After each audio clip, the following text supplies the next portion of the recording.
जय श्री कृष्णा प्यारे भक्तों। बाल कृष्ण आप सभी की झोली खुशियों से भरे। आपके घरों में सदैव नन्हे मुन्ने संतानों की किलकारी गूंजे। नवविवाहिता जल्दी से माँ बने, उनके घर में किलकारी गूंजे। हमारी यही प्रार्थना है कृष्णा से। प्यारे भक्तों, भगवान श्री कृष्ण की बाल लीलाओं में उनके सखाओं का बहुत ही महत्वपूर्ण स्थान है।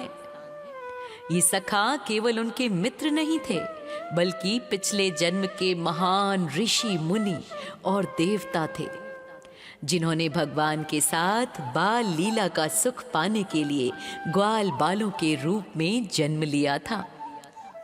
और कन्हैया के साथ मिलकर माखन चोरी में तो उनकी विशेष भूमिकाएं रहती थी।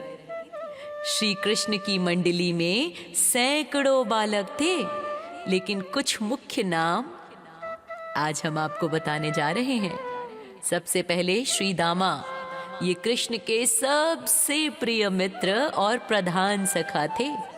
ये बुद्धिमान थे और अक्सर रणनीति बनाने में कृष्ण की मदद करते थे। मधुमंगल, ये स्वभाव से बहुत ही मजाकिया और खाने के बहुत शौकीन थे। उन्हें लड्डू बहुत प्रिय थे। माखन चोरी के दौरान वे अक्सर पकड़े जाने के डर से सबको हंसाते रहते। सुदामा, ये अत्यंत सरल और शांत स्वभाव के थे। ये वही सुदामा हैं जो आगे चलकर अपने मित्रता के लिए प्रसिद्ध हुए। मनसुखा, ये थोड़े डरपोक लेकिन बहुत वफादार थे। इनका काम अक्सर दूर से निगरानी करना होता था। सुबल, अर्जुन, गंधर्व और विशाल, ये अन्य सखा थे जो खेल और गौसेवा में हमेशा उनके साथ रहते थे। माखन चोरी की योजना किसी युद्ध के अभियान से कम नहीं होती थी। कृष्ण अपनी इस छोटी सी सेना के सेनापति होते और हर सखा का काम पहले से तय होता था। माखन चोरी से पहले सखाओं की एक टोली ये पता लगाती कि किस गोपी ने अभी अभी दही मथा है और ताजा माखन निकाला है। वे छिप कर देखते कि गोपी मटकी को कहाँ छिपा रही हैं, घर के अंदर, काल कोठरी में या छत के पास ऊंचे छींके पर। जब कृष्ण और कुछ मुख्य सखा घर के अंदर घुसते तो मनसुखा और सुदामा जैसे सखा दरवाजे पर पहरा देते। यदि गोपी यमुना से पानी भरकर वापस आती दिखती तो वे विशेष आवाज निकालकर, जैसे पक्षियों की बोली आदि, अंदर वालों को संकेत दे देते। गोपियां मटकी को बहुत ऊंचा टांगती थी। ऐसे में श्रीदामा और अन्य बलवान सखा नीचे झुककर खड़े हो जाते। उनके कंधों पर दूसरे सखा चढ़ते और सबसे ऊपर नन्हे कन्हैया चढ़ते। सखाओं का संतुलन इतना सटीक होता था कि कन्हैया आसानी से मटकी तक पहुंच जाते। जैसे ही कृष्ण मटकी में छेद करते, नीचे खड़े सखा अपने हाथों का प्याला बना लेते और अपना मुंह ऊपर की ओर खोल लेते। माखन की धार सीधे उनके मुख में गिरती। सखाओं की जिम्मेदारी होती थी कि माखन की एक भी बूंद जमीन पर ना गिरे, ताकि गोपी को चोरी का पता ना चले। और माखन खाने के बाद सखाओं का काम होता था कृष्ण के मुख और हाथों से माखन पोंछना, ताकि यशोदा मैया को तो बिल्कुल पता ना चले। हालांकि अक्सर वे खुद ही एक दूसरे के चेहरे पर माखन लगा देते, जिसके बाद में वे पकड़े जाते थे। सखाओं की इस मंडली में बंदर भी शामिल थे। कृष्ण और उनके सखाओं का मानना था कि जो माखन बच जाए या जो थोड़ा खट्टा हो, वो बंदरों को दे देना चाहिए। सखा बंदरों को माखन खिलाते और बदले में बंदर शोर मचाकर गोपियों का ध्यान भटकाने में मदद करते थे। ऐसी थी कन्हैया की टोली। जब कभी गोपी अचानक आ जाती और कृष्ण पकड़े जाते तो सारे सखा खिड़की या दरवाजे के पीछे भाग निकलते थे, लेकिन वे दूर खड़े होकर देखते रहते थे। बाद में वे यशोदा मैया के सामने गवाही देते थे कि मैया, कन्हैया तो हमारे साथ खेल रहा था, ये गोपी तो झूठ बोल रही है। सखाओं की ये गवाही कृष्ण को सजा से बचा लेती थी।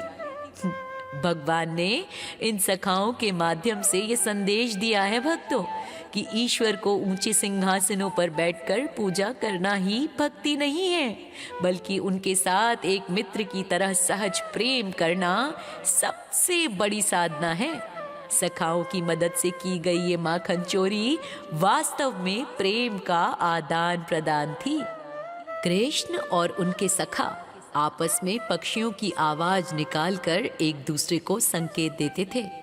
अगर गोपी घर के अंदर है तो कोयल की आवाज, अगर बाहर जा रही है तो कौवे की आवाज। गोपियां बहुत चालाक थी। वे जानती थी कि कन्हैया माखन चुराने आएगा, इसलिए वे कई उपाय करती थी, लेकिन कृष्ण उन सब का तोड़ निकाल लेते थे। ऊंचे छीके का तोड़। गोपियां मटकी को छत के हुक से लटका देती थी। तब कृष्ण पीढ़ा और ओखल का उपयोग करते। अगर उससे भी काम न बनता तो सखाओं का मानव स्तंभ बन जाता, जैसा अभी अभी आपको बताया। कृष्ण सबसे ऊपर चढ़ते और मटकी में छोटा सा छेद कर देते। माखन की सफेद धार जब कन्हैया के सांवले चेहरे पर गिरती तो वो दृश्य अद्भुत होता था। कुछ गोपियों ने मटकी के पास छोटी छोटी घंटियां बांधी थी, ताकि जैसे ही कोई मटकी छुए आवाज हो जाए। कृष्ण ने उन घंटियों से प्रार्थना की, हे घंटियों, जब तक मेरा पेट ना भर जाए तुम चुप रहना। कहा जाता है कि भगवान की आज्ञा पाकर घंटियां तब तक नहीं बजती जब तक कृष्ण माखन खाते। लेकिन जैसे ही कृष्ण ने सखाओं को खिलाना शुरू किया, घंटियां बज उठी। कृष्ण ने पूछा, तुम क्यों बजी? घंटियों ने उत्तर दिया, प्रभु, भोग लगाने के बाद आरती और घंटी तो बजती ही है। गोपियां अक्सर मटकियों को अंधेरे काल कोठरी में रखती थीं, ताकि बाल मंडली उन्हें देख ना सके। यहाँ कृष्ण अपनी अंग ज्योति यानी शरीर का दिव्य प्रकाश फैला देते थे। उनके शरीर से निकलने वाली नील मणिवत आभा से पूरा कमरा जगमगा उठता और छिपी हुई मटकियां साफ साफ दिखने लगती। एक बार एक गोपी ने घर के बीचों बीच एक बहुत बड़ा गड्ढा खोद दिया और उसे घास फूस से ढक दिया ताकि कृष्ण उसमें गिर जाए। कृष्ण अंदर घुसे, लेकिन वे गड्ढे के ऊपर से तैरते हुए निकल गए। जब गोपी उन्हें पकड़ने आई तो वह खुद ही अपने खोदे हुए गड्ढे में गिर गई। कृष्ण ने हंसते हुए उसकी मदद की और बदले में उसका सारा माखन फीस के तौर पर खा लिया। हर दोपहर को गलियों का एक दल नंद भवन पहुंचता और यशोदा मैया से शिकायत करता। गोपी कहती, मैया, तेरे लाला ने आज मेरी मटकी फोड़ दी है। तो कृष्ण कहते, मैया ये झूठ बोल रही है, मैं तो घर में ही सो रहा था। तो गोपी कहती, अरे इसने केवल माखन नहीं खाया, इसने मेरे घर के बछड़े भी खोल दिए और सारा दूध उन्होंने पी लिया। कृष्ण कहते, मैया, बछड़े भूखे थे, मैंने तो बस पुण्य का काम किया है।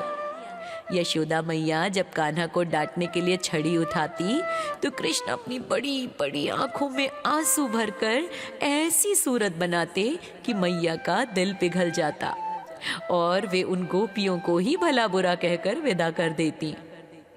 गोपियां अष्टांग योग और तपस्या नहीं जानती थी, वे तो गृहस्थी स्त्रियां थीं।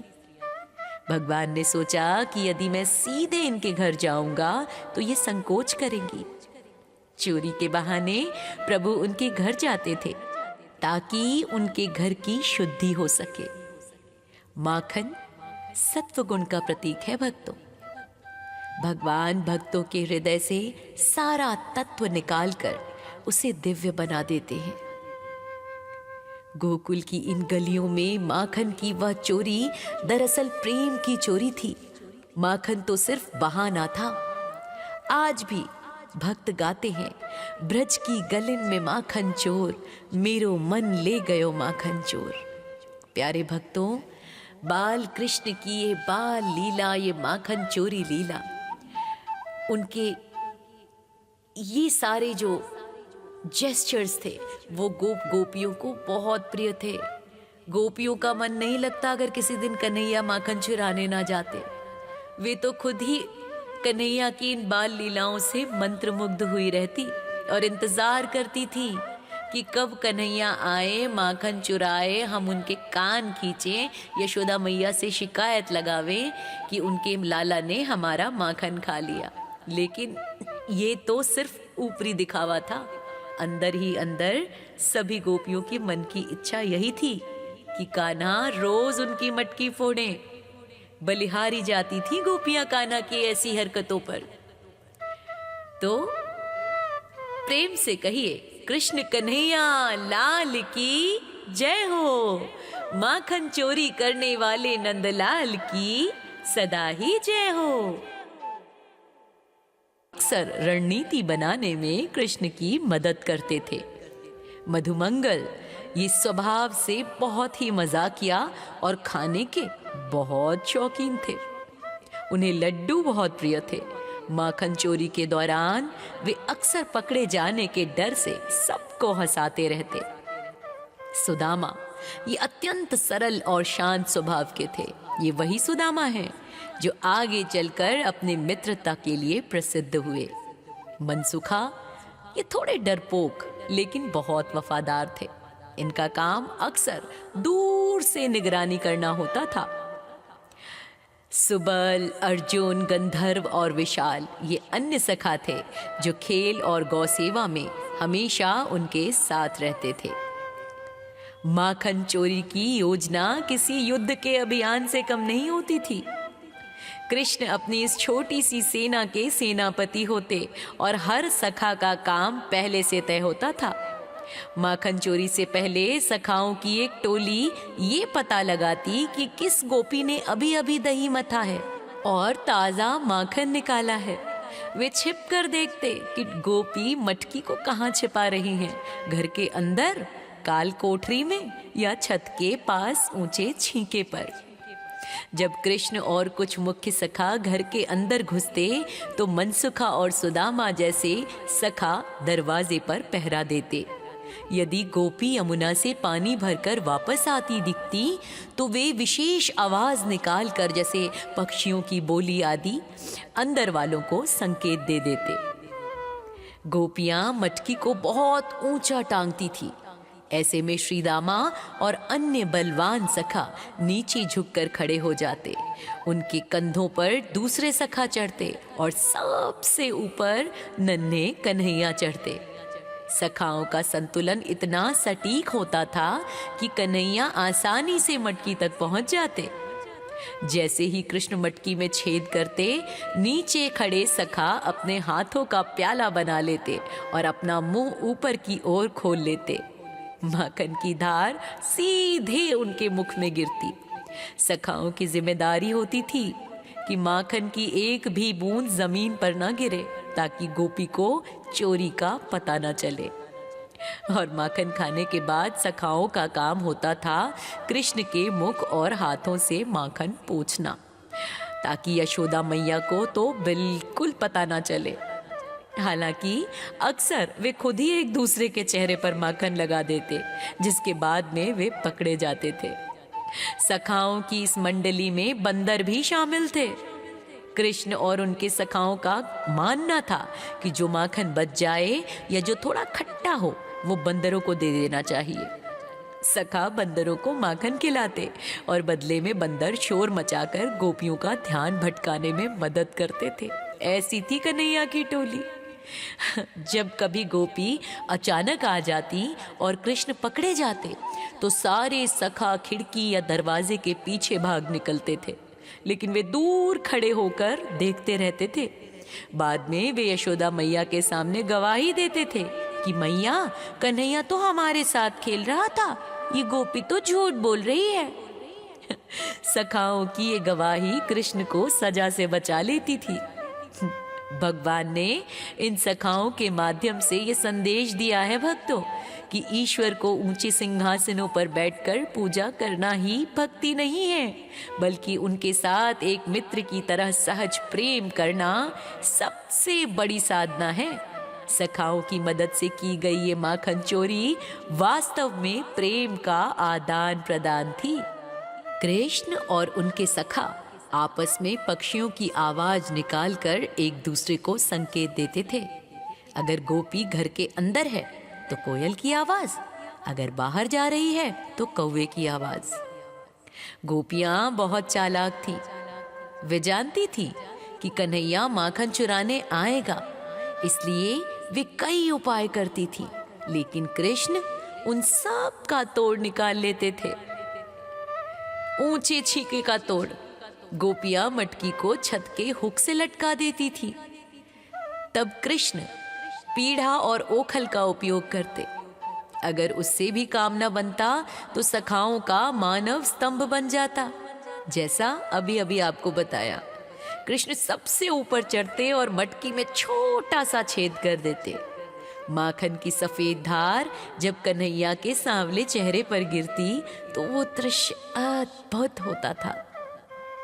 कुछ गोपियों ने मटकी के पास छोटी छोटी घंटियां बांधी थी, ताकि जैसे ही कोई मटकी छुए आवाज हो जाए। कृष्ण ने उन घंटियों से प्रार्थना की, हे घंटियों, जब तक मेरा पेट ना भर जाए तुम चुप रहना।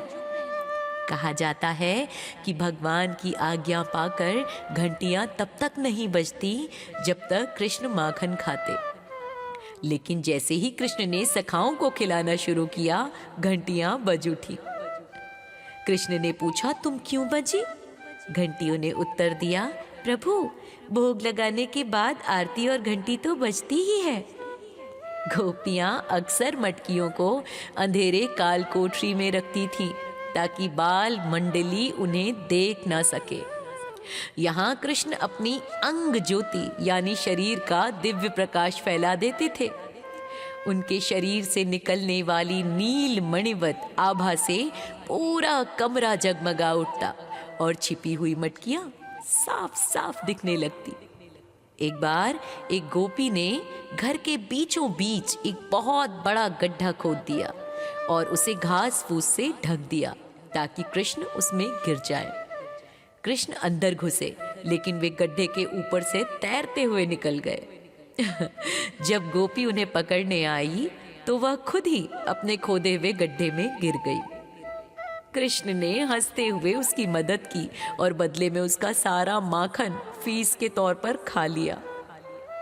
हर दोपहर को गलियों का एक दल नंद भवन पहुंचता और यशोदा मैया से शिकायत करता।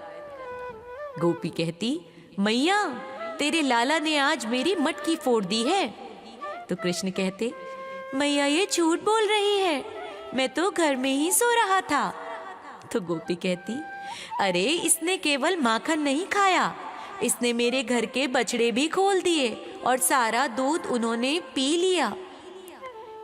कृष्ण कहते, मैया बछड़े भूखे थे, मैंने तो बस पुण्य का काम किया है। यशोदा मैया जब कान्हा को डांटने के लिए छड़ी उठाती तो कृष्ण अपनी बड़ी बड़ी आंखों में आंसू भरकर ऐसी सूरत बनाते कि मैया का दिल पिघल जाता और वे उन गोपियों को ही भला बुरा कहकर विदा कर देती। गोपियां अष्टांग योग और तपस्या नहीं जानती थी, वे तो गृहस्थी स्त्रियां थीं। भगवान ने सोचा कि यदि मैं सीधे इनके घर जाऊंगा तो ये संकोच करेंगी। चोरी के बहाने प्रभु उनके घर जाते थे ताकि उनके घर की शुद्धि हो सके। माखन सत्व गुण का प्रतीक है भक्तों। भगवान भक्तों के हृदय से सारा तत्व निकालकर उसे दिव्य बना देते हैं। गोकुल की इन गलियों में माखन की वह चोरी दरअसल प्रेम की चोरी थी। माखन तो सिर्फ बहाना था। आज भी भक्त गाते हैं, ब्रज की गलिन में माखन चोर, मेरो मन ले गयो माखन चोर। प्यारे भक्तों, बाल कृष्ण की ये बाल लीला, ये माखन चोरी लीला, उनके ये सारे जो जेस्चर्स थे वो गोपियों को बहुत प्रिय थे। गोपियों का मन नहीं लगता अगर किसी दिन कन्हैया माखन चुराने ना जाते। वे तो खुद ही कन्हैया की इन बाल लीलाओं से मंत्रमुग्ध हुई रहती और इंतजार करती थी कि कब कन्हैया आए, माखन चुराए, हम उनके कान खींचे, यशोदा मैया से शिकायत लगावे कि उनके लाला ने हमारा माखन खा लिया। लेकिन ये तो सिर्फ ऊपरी दिखावा था। अंदर ही अंदर सभी गोपियों की मन की इच्छा यही थी कि कान्हा रोज उनकी मटकी फोड़े। बलिहारी जाती थी गोपियां कान्हा की ऐसी हरकतों पर। तो प्रेम से कहिए, कृष्ण कन्हैया लाल की जय हो। माखन चोरी करने वाले नंदलाल की सदा ही जय हो।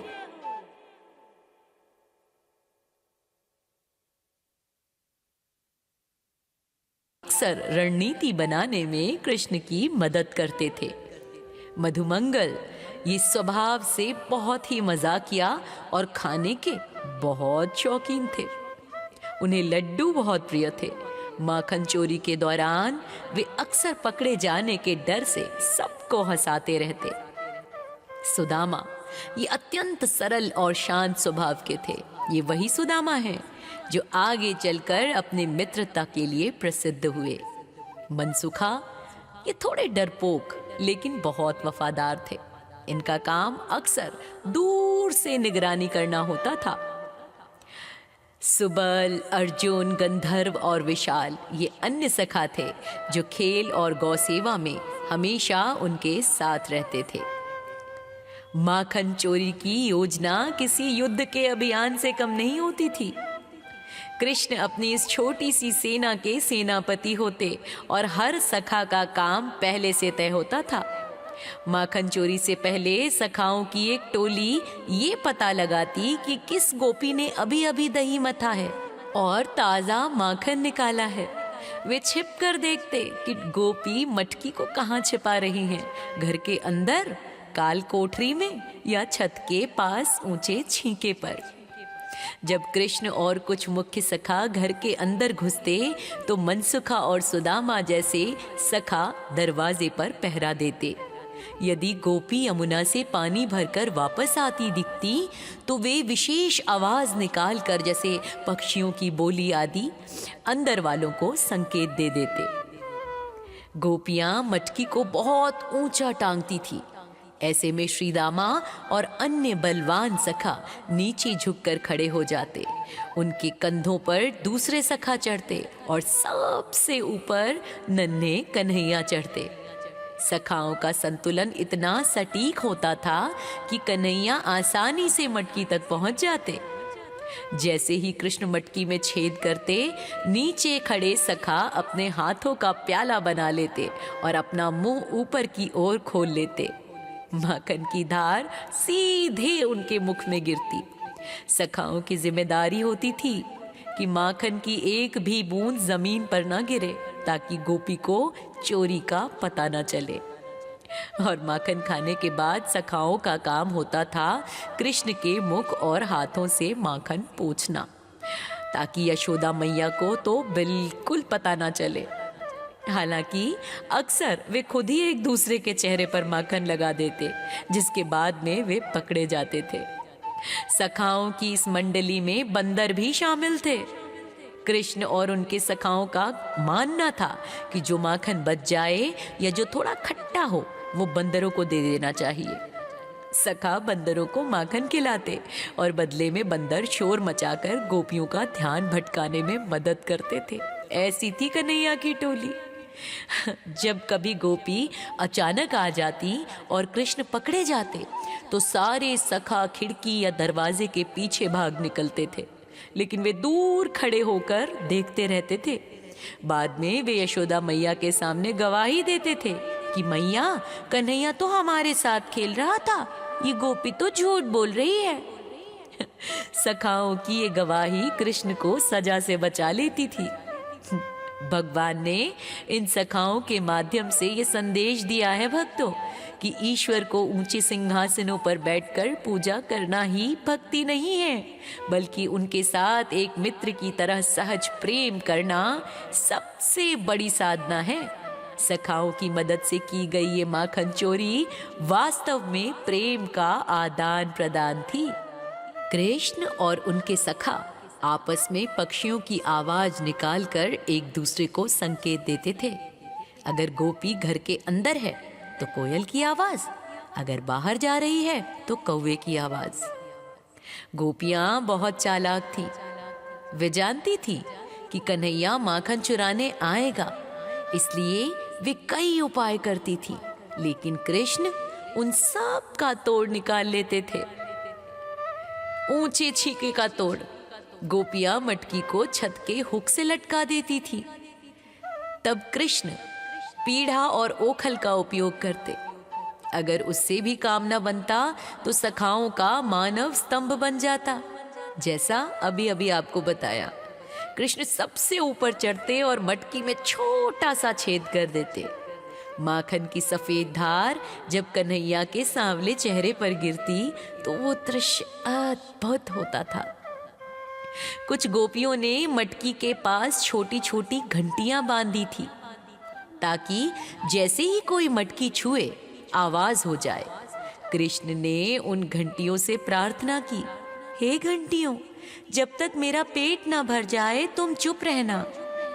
कहा जाता है कि भगवान की आज्ञा पाकर घंटियां तब तक नहीं बजती जब तक कृष्ण माखन खाते।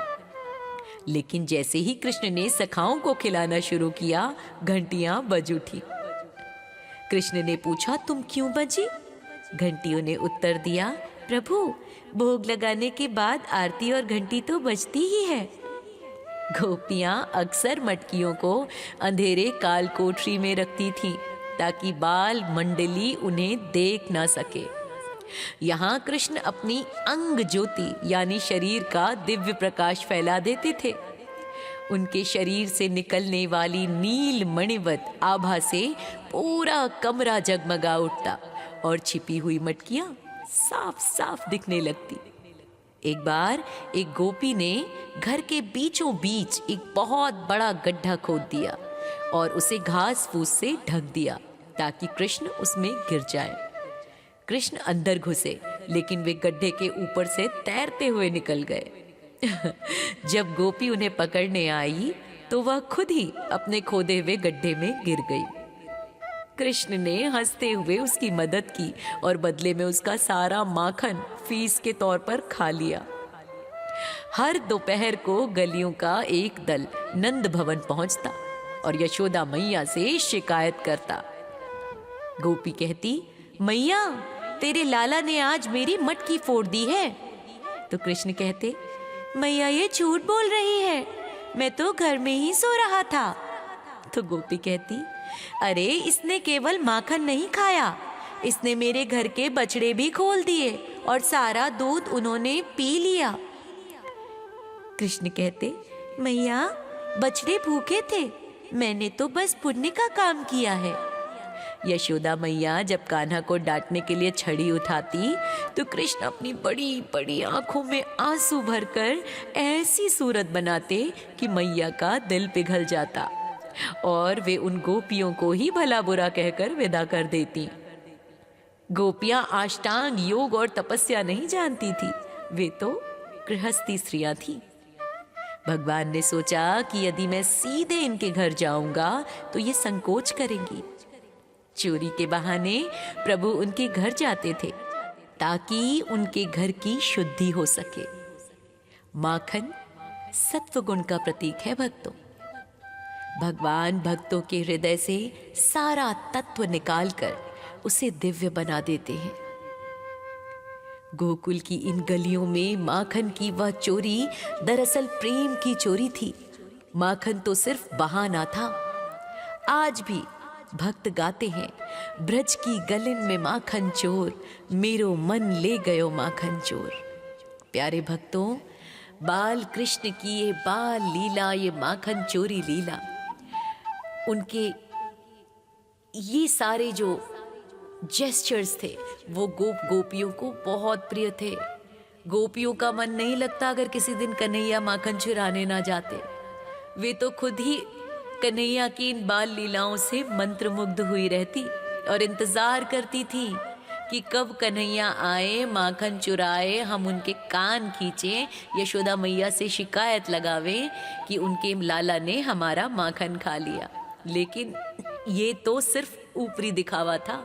अंदर ही अंदर सभी गोपियों की मन की इच्छा यही थी कि कान्हा रोज उनकी मटकी फोड़े। बलिहारी जाती थी गोपियां कान्हा की ऐसी हरकतों पर।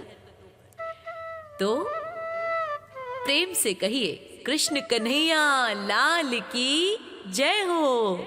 माखन चोरी करने वाले नंदलाल की सदा ही जय हो।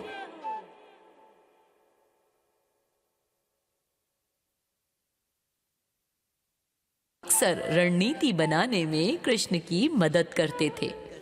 मधुमंगल ये स्वभाव से बहुत ही मजाकिया और खाने के बहुत शौकीन थे।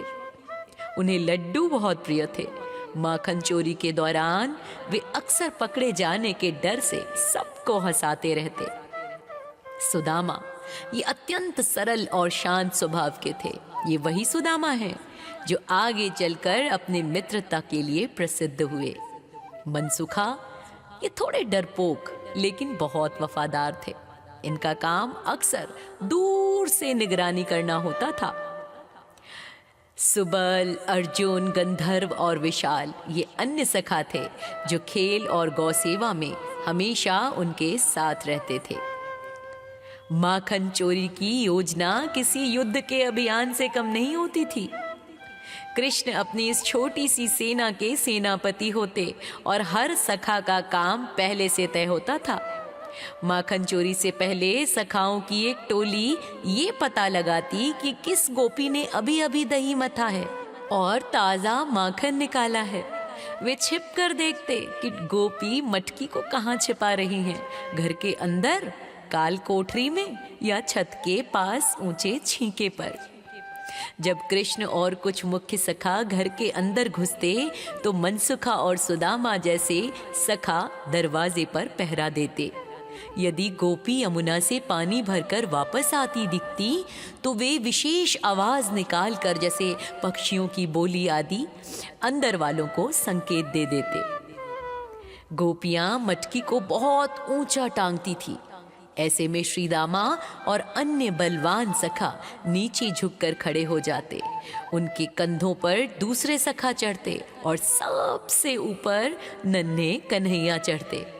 सखाओं का संतुलन इतना सटीक होता था कि कन्हैया आसानी से मटकी तक पहुंच जाते। जैसे ही कृष्ण मटकी में छेद करते, नीचे खड़े सखा अपने हाथों का प्याला बना लेते और अपना मुंह ऊपर की ओर खोल लेते। माखन की धार सीधे उनके मुख में गिरती। सखाओं की जिम्मेदारी होती थी कि माखन की एक भी बूंद जमीन पर ना गिरे ताकि गोपी को चोरी का पता न चले। और माखन खाने के बाद सखाओं का काम होता था कृष्ण के मुख और हाथों से माखन पोंछना, ताकि यशोदा मैया को तो बिल्कुल पता ना चले। हालांकि अक्सर वे खुद ही एक दूसरे के चेहरे पर माखन लगा देते, जिसके बाद में वे पकड़े जाते थे। सखाओं की इस मंडली में बंदर भी शामिल थे। कृष्ण और उनके सखाओं का मानना था कि जो माखन बच जाए या जो थोड़ा खट्टा हो वो बंदरों को दे देना चाहिए। सखा बंदरों को माखन खिलाते और बदले में बंदर शोर मचाकर गोपियों का ध्यान भटकाने में मदद करते थे। ऐसी थी कन्हैया की टोली। जब कभी गोपी अचानक आ जाती और कृष्ण पकड़े जाते तो सारे सखा खिड़की या दरवाजे के पीछे भाग निकलते थे, लेकिन वे दूर खड़े होकर देखते रहते थे। बाद में वे यशोदा मैया के सामने गवाही देते थे कि मैया, कन्हैया तो हमारे साथ खेल रहा था, ये गोपी तो झूठ बोल रही है। सखाओं की ये गवाही कृष्ण को सजा से बचा लेती थी।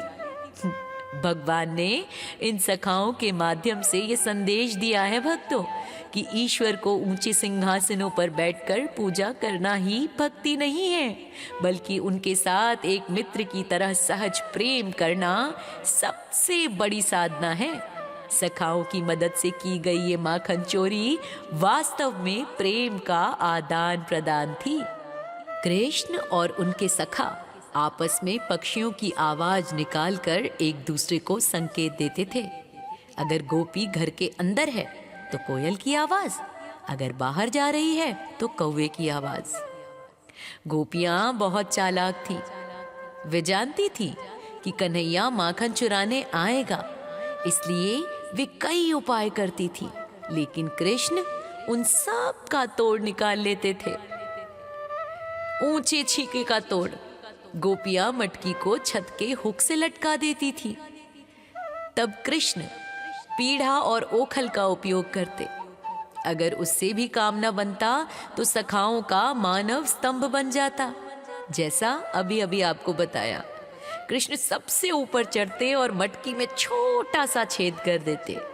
माखन की सफेद धार जब कन्हैया के सांवले चेहरे पर गिरती तो वो दृश्य अद्भुत होता था। कुछ गोपियों ने मटकी के पास छोटी छोटी घंटियां बांधी थी, ताकि जैसे ही कोई मटकी छुए आवाज हो जाए। कृष्ण ने उन घंटियों से प्रार्थना की, हे घंटियों, जब तक मेरा पेट ना भर जाए तुम चुप रहना। कहा जाता है कि भगवान की आज्ञा पाकर घंटियां तब तक नहीं बजती जब तक कृष्ण माखन खाते। लेकिन जैसे ही कृष्ण ने सखाओं को खिलाना शुरू किया, घंटियां बज उठी। कृष्ण ने पूछा, तुम क्यों बजी? घंटियों ने उत्तर दिया, प्रभु, भोग लगाने के बाद आरती और घंटी तो बजती ही है। गोपियां अक्सर मटकियों को अंधेरे काल कोठरी में रखती थीं, ताकि बाल मंडली उन्हें देख ना सके। यहाँ कृष्ण अपनी अंग ज्योति यानी शरीर का दिव्य प्रकाश फैला देते थे। उनके शरीर से निकलने वाली नील मणिवत आभा से पूरा कमरा जगमगा उठता और छिपी हुई मटकियां साफ साफ दिखने लगती। एक बार एक गोपी ने घर के बीचों बीच एक बहुत बड़ा गड्ढा खोद दिया और उसे घास फूस से ढक दिया, ताकि कृष्ण उसमें गिर जाए। कृष्ण अंदर घुसे, लेकिन वे गड्ढे के ऊपर से तैरते हुए निकल गए। जब गोपी उन्हें पकड़ने आई तो वह खुद ही अपने खोदे हुए गड्ढे में गिर गई। कृष्ण ने हंसते हुए उसकी मदद की और बदले में उसका सारा माखन फीस के तौर पर खा लिया। हर दोपहर को गलियों का एक दल नंद भवन पहुंचता और यशोदा मैया से शिकायत करता। गोपी कहती, मैया, तेरे लाला ने आज मेरी मटकी फोड़ दी है। तो कृष्ण कहते, मैया ये झूठ बोल रही है, मैं तो घर में ही सो रहा था। तो गोपी कहती, अरे इसने केवल माखन नहीं खाया, इसने मेरे घर के बछड़े भी खोल दिए और सारा दूध उन्होंने पी लिया। कृष्ण कहते, मैया, बछड़े भूखे थे, मैंने तो बस पुण्य का काम किया है। यशोदा मैया जब कान्हा को डांटने के लिए छड़ी उठाती तो कृष्ण अपनी बड़ी बड़ी आंखों में आंसू भरकर ऐसी सूरत बनाते कि मैया का दिल पिघल जाता और वे उन गोपियों को ही भला बुरा कहकर विदा कर देती। गोपियां अष्टांग योग और तपस्या नहीं जानती थी, वे तो गृहस्थी स्त्रियां थीं। भगवान ने सोचा कि यदि मैं सीधे इनके घर जाऊंगा तो ये संकोच करेंगी। चोरी के बहाने प्रभु उनके घर जाते थे ताकि उनके घर की शुद्धि हो सके। माखन सत्व गुण का प्रतीक है भक्तों। भगवान भक्तों के हृदय से सारा तत्व निकालकर उसे दिव्य बना देते हैं। गोकुल की इन गलियों में माखन की वह चोरी दरअसल प्रेम की चोरी थी। माखन तो सिर्फ बहाना था। आज भी भक्त गाते हैं, ब्रज की गलिन में माखन चोर, मेरो मन ले गयो माखन चोर। प्यारे भक्तों, बाल कृष्ण की ये बाल लीला, ये माखन चोरी लीला, उनके ये सारे जो जेस्चर्स थे वो गोपियों को बहुत प्रिय थे। गोपियों का मन नहीं लगता अगर किसी दिन कन्हैया माखन चुराने ना जाते। वे तो खुद ही कन्हैया की इन बाल लीलाओं से मंत्रमुग्ध हुई रहती और इंतजार करती थी कि कब कन्हैया आए, माखन चुराए, हम उनके कान खींचे, यशोदा मैया से शिकायत लगावे कि उनके लाला ने हमारा माखन खा लिया। लेकिन ये तो सिर्फ ऊपरी दिखावा था। अंदर ही अंदर सभी गोपियों की मन की इच्छा यही थी कि कान्हा रोज उनकी मटकी फोड़े। बलिहारी जाती थी गोपियां कान्हा की ऐसी हरकतों पर। तो प्रेम से कहिए, कृष्ण कन्हैया लाल की जय हो। माखन चोरी करने वाले नंदलाल की सदा ही जय हो।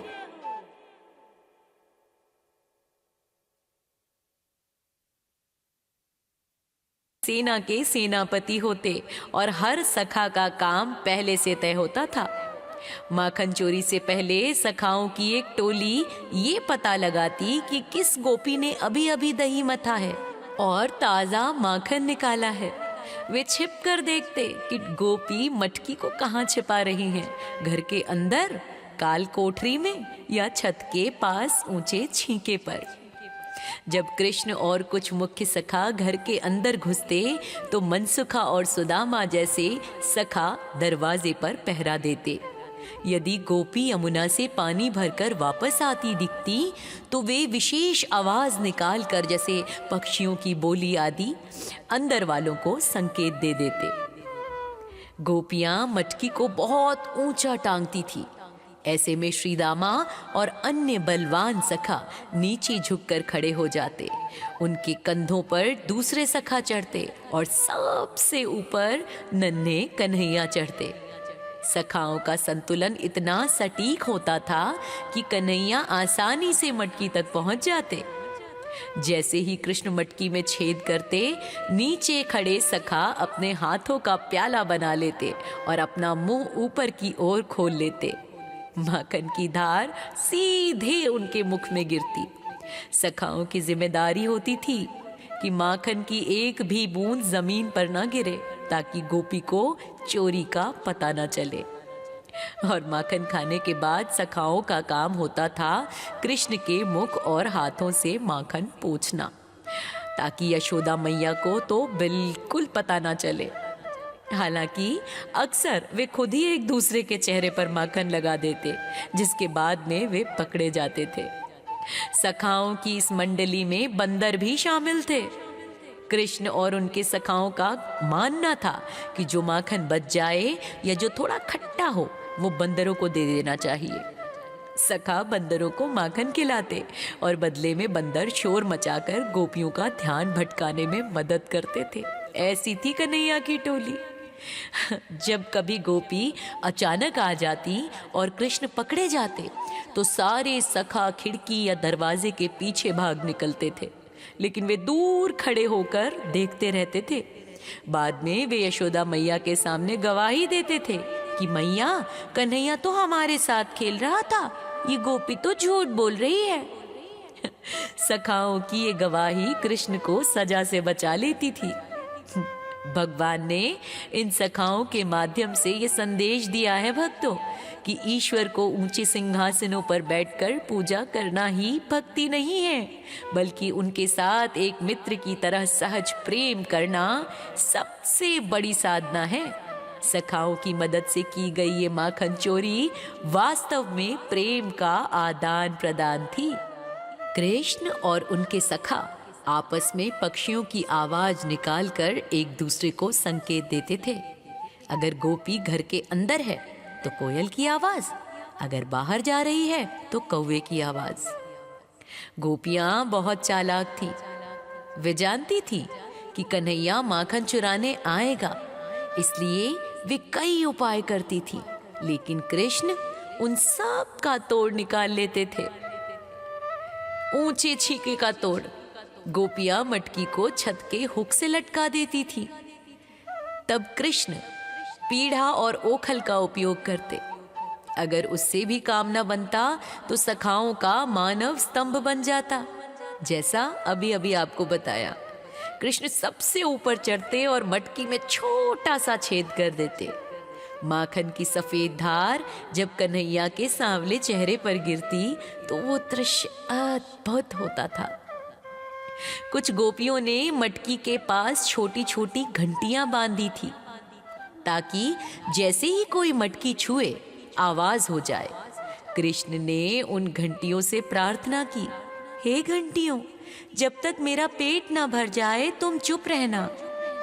कहा जाता है कि भगवान की आज्ञा पाकर घंटियां तब तक नहीं बजती जब तक कृष्ण माखन खाते। लेकिन जैसे ही कृष्ण ने सखाओं को खिलाना शुरू किया, घंटियां बज उठी। कृष्ण ने पूछा, तुम क्यों बजी? घंटियों ने उत्तर दिया, प्रभु, भोग लगाने के बाद आरती और घंटी तो बजती ही है। गोपियां अक्सर मटकियों को अंधेरे काल कोठरी में रखती थीं ताकि बाल मंडली उन्हें देख ना सके। यहाँ कृष्ण अपनी अंग ज्योति यानी शरीर का दिव्य प्रकाश फैला देते थे। उनके शरीर से निकलने वाली नील मणिवत आभा से पूरा कमरा जगमगा उठता और छिपी हुई मटकियां साफ साफ दिखने लगती। एक बार एक गोपी ने घर के बीचों बीच एक बहुत बड़ा गड्ढा खोद दिया और उसे घास फूस से ढक दिया ताकि कृष्ण उसमें गिर जाए। कृष्ण अंदर घुसे, लेकिन वे गड्ढे के ऊपर से तैरते हुए निकल गए। जब गोपी उन्हें पकड़ने आई तो वह खुद ही अपने खोदे हुए गड्ढे में गिर गई।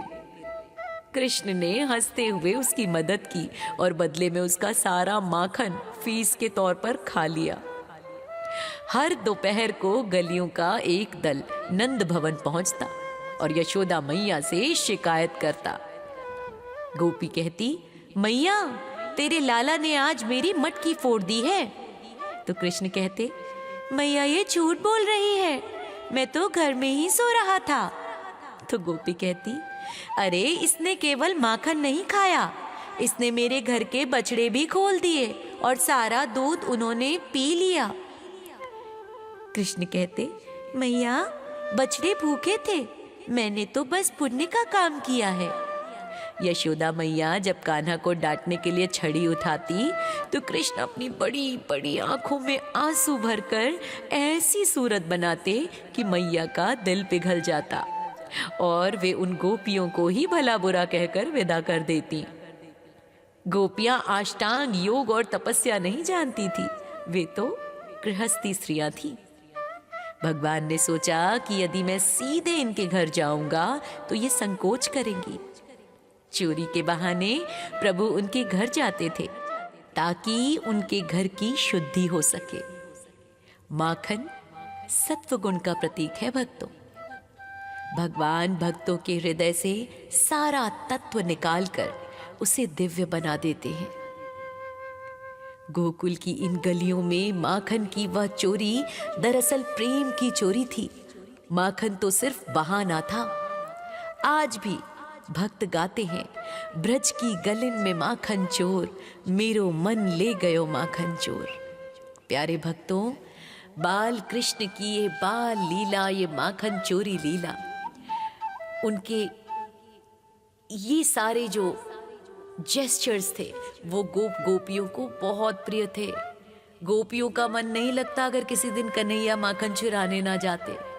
वे तो खुद ही कन्हैया की इन बाल लीलाओं से मंत्रमुग्ध हुई रहती और इंतजार करती थी कि कब कन्हैया आए, माखन चुराए, हम उनके कान खींचे, यशोदा मैया से शिकायत लगावे कि उनके लाला ने हमारा माखन खा लिया। लेकिन ये तो सिर्फ ऊपरी दिखावा था। अंदर ही अंदर सभी गोपियों की मन की इच्छा यही थी कि कान्हा रोज उनकी मटकी फोड़े। बलिहारी जाती थी गोपियां कान्हा की ऐसी हरकतों पर। तो प्रेम से कहिए, कृष्ण कन्हैया लाल की जय हो। माखन चोरी करने वाले नंदलाल की सदा ही जय हो।